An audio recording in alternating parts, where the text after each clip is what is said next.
आपके पूरे अभ्यासी टाइम का सबसे बेस्ट स्पिरिचुअल आध्यात्मिक अनुभव बताइए। मालिक को प्रणाम, अभ्यासी भाई बहनों को प्रणाम। मेरे पूरे जीवन और अभ्यासी टाइम का सबसे बेस्ट अनुभव आज मैं बताने जा रहा हूँ। जब मनपक्कम आश्रम बन जो मेडिटेशन हॉल का जब लेंटर पड़ रहा था, जैसे ही लेंटर पड़ने जा रहा था तो मेरे पैर में फोड़े थे, इसलिए मैं खड़ा था, काम नहीं कर रहा था। लेकिन मालिक वहाँ परम पूज्यचार्य जी महाराज उस मेडिटेशन हॉल के लेंटर का पूरा एक साथ पढ़ने जा रहा था। वो लेंटर तो देखने आए थे पढ़ने से पहले। तो मैं भी जाल के ऊपर, जो जाल था उसके ऊपर खड़ा हुआ था, मित्तर साहब भी खड़े हुए थे। तो काम करने से पहले आकर जैसे कि मित्तल साहब और चारी जी बात कर रहे थे, तो चारी जी से मित्तल साहब मुझसे बोले, काम नहीं करोगे क्या? तो मैं थोड़ा निराश था फोड़ों के चक्कर में, परंतु मेरी निराश को चारी जी महाराज ने देखा और ऐसा लगा कि काम तो करना ही पड़ेगा। अब मैं आगे का अनुभव बताने जा रहा हूँ। वो मेडिटेशन हॉल का लेंटर काफ़ी घंटों तक पढ़ता रहा था। मुझे याद नहीं आ रहा है कि शायद उसमें रात भी लग गई थी। दिन में जैसे शुरू हुआ और पूरी रात भर लेंटर का काम करता रहा, चलता रहा। ईश्वर की कृपा, गुरु महाराज का प्रेम देखिए, मैं खाना पीना, बाथरूम, लेटरिन सब भूल गया, उस लेंटर के काम में ही लगा रहा। जब तक वो मेडिटेशन हॉल का लेंटर पड़ नहीं गया तब तक मैं वहीं पर डटा रहा और काम करता रहा। मुझे अच्छी तरह, पूरी तरह याद है, शायद वो सुबह तक लेंटर पड़ा था। जैसे ही लेंटर समाप्त हुआ और थोड़ा बहुत काम और कोई था, उसको कर कराकर मुझे सत्संग में आना था, पुराने मेडिटेशन हॉल में। तो मैं सत्संग में आया और सत्संग में बैठ गया। सत्संग में बैठने के बाद में मैं रात भर जो लेंटर पड़ रहा था खड़ा ही रहा था लेंटर में, और दिन में भी खड़ा रहा था। जब तक पढ़ नहीं गया जब तक खड़ा ही रहा था। तो मैं जब सत्संग में बैठा और सत्संग जब समाप्त हो गया तो मुझ पे उठा नहीं गया और मेरे दोनों पैर अकड़ गए और बुरी तरह दर्द होने लगा। और इतनी बुरी तरह दर्द होने लगा, शायद वह दर्द कभी कभी पहले, उस दिन से पहले पूरे जीवन में मैंने कभी महसूस नहीं किया था। अब बुढ़ापे में तो महसूस करने लगा हूँ। इस समय तो उस दर्द को कभी कभी महसूस करता हूँ, लेकिन उस समय से पहले वो दर्द मैंने कभी महसूस नहीं किया था। सत्संग के बाद में नाश्ते का टाइम हो गया। मुझे भूख भी लग रही थी, लेकिन मुझ पर उठा नहीं जा रहा था और धीरे धीरे हॉल खाली हो गया। मैंने किसी से कहा भी नहीं कि मुझे कोई उठा दे। और हुआ ये, भूख के कारण और पैरों के दर्द के कारण, जकड़न के कारण मैं हॉल में लेट गया आंख बंद करके और उस परमात्मा ईश्वर को याद कर रहा था और महसूस कर रहा था कि मेरे माँ बाप बहन भाई कोई नहीं है और मेरा आज दर्द पीड़ा, मैं यहाँ आश्रम में इतना काम करता हूँ, मुझे कोई नहीं पूछता है और खाने पीने के लिए भी कोई मुझे नहीं पूछता है। इस तरह मैं अपने पूर्व परिवार वालों को भी याद कर रहा था, ईश्वर को भी याद कर रहा था और मैं आंसुओं से रो रहा था। उठा नहीं जा रहा था तो मैं पूरी तरह रो रहा था। अब तो मेरे पैर भी बेकार हो गए ऐसा महसूस हो रहा था और मैं बुरी तरह रो रहा था। आंसू लेकर रहे थे लेकिन चीख नहीं रहा था, अंदर ही अंदर रो रहा था आंसुओं से। और मैं, क्या हुआ, शायद सो गया तो क्या महसूस करने लगा, मेरे कोई पैर दबा रहा हो। वो अच्छी तरह से कोई मेरे पैर दबा रहा है, ये मैं महसूस कर रहा था। तो महसूस करते करते मैं जग गया पूरी तरह से। तो मैंने सोचा कोई अभ्यासी है क्या, मेरी पीड़ा देखकर आ गया हो। तो मैंने सोचा आवाज़ लगा दो, कोई अभ्यासी है तो इसे आवाज़ लगा देता हूँ कि भाई मेरे पैर छोड़ दो, मैं जग चुका हूँ। तो मैंने क्या देखा, मेरे मुंह पे किसी ने हाथ रख दिया हो। तो मैंने सोचा मुंह पे हाथ रख दिया है, कोई बात नहीं, लाओ आँख खोल के देखता हूँ कौन है। जैसे ही मैंने सोचा आँख खोल के देखता हूँ कौन है, तो मैंने आँख खोलने का प्रयास किया तो लगा मेरी किसी ने आँखें भी बंद कर दी हों।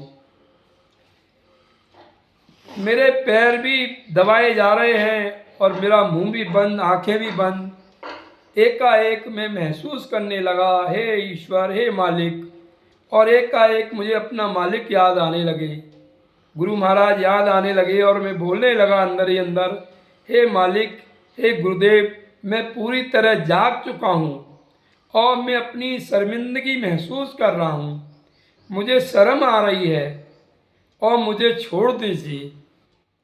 क्योंकि मैं जगा नहीं होता तो कोई बात नहीं थी, मुझे पूरा होश और हवास है, इसलिए मुझे छोड़ दीजिए।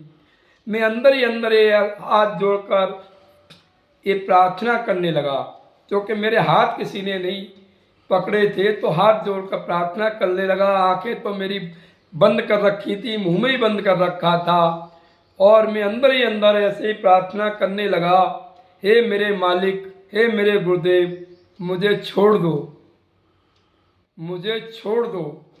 ये प्रार्थना करने लगा।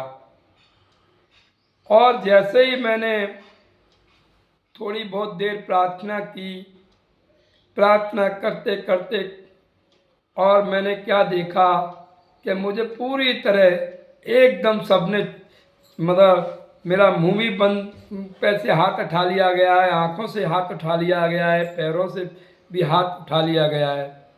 वो दिव्य चमत्कार, ईश्वरीय चमत्कार, गुरु का चमत्कार और बेस्ट अनुभव मेरे जीवन का पहली बार था, जो कि मेरे जो है शरीर के कष्ट मेरे मालिक जो है पैर दबा करके मिटा रहे थे और मैं शरीर की मालिश जैसी कर रहे थे।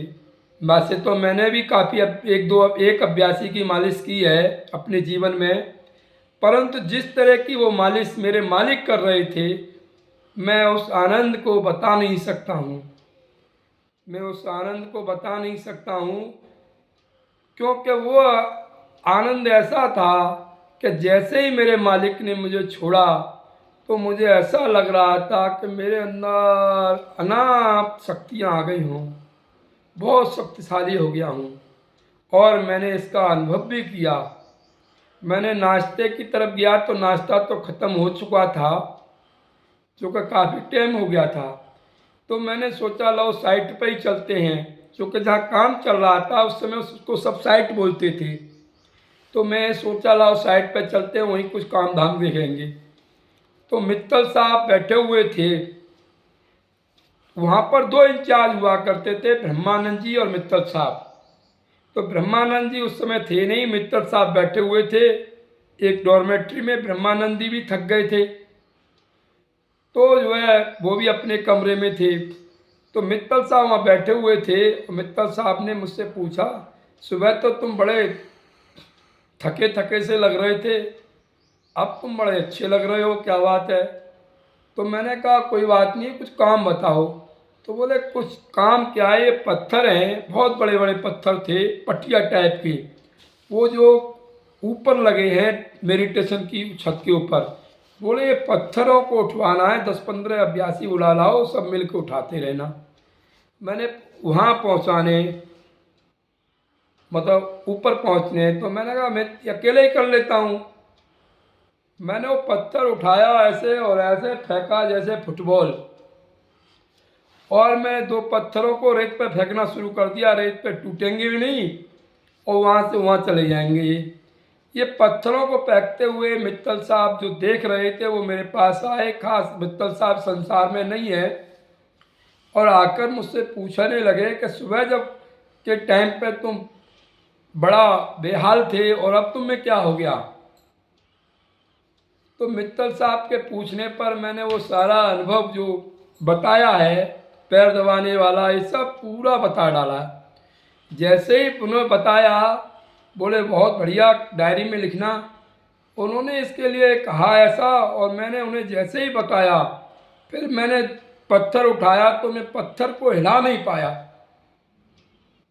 जो पत्थर को दोबारा 2-3 पत्थर फेंक चुका था, फिर पत्थर उठाने के लिए जैसे ही उठाया तब पत्थर को हिला नहीं पाया।